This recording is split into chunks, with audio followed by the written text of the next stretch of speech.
Sementara itu PSM Makassar yang tandang ke kandang Madura United di Stadion Gelora, Bangkalan, Jawa Timur akan bermain tanpa pelatih kepala Bernardo Tavares. Selain itu, Juku Eja juga tak diperkuat bomber andalan mereka, Balotelli. Namun PSM tetap dalam performa terbaik setelah pekan lalu menumbangkan Persija Jakarta.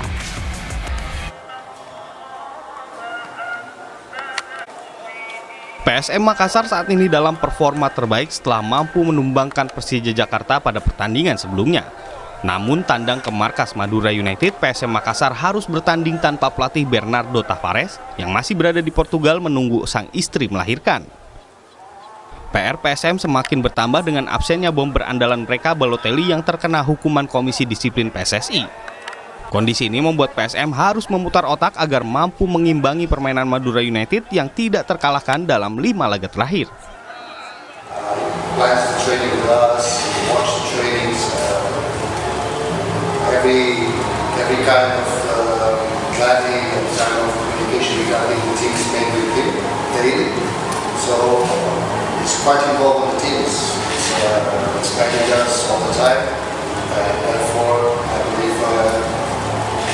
It's almost if he's here with us. Okay?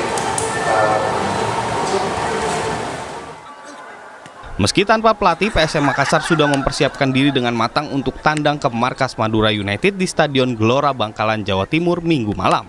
Mereka tetap optimistis, mampu mengimbangi Madura United untuk meraih poin penuh, sehingga posisi PSM bisa lebih baik di klasemen Liga 1.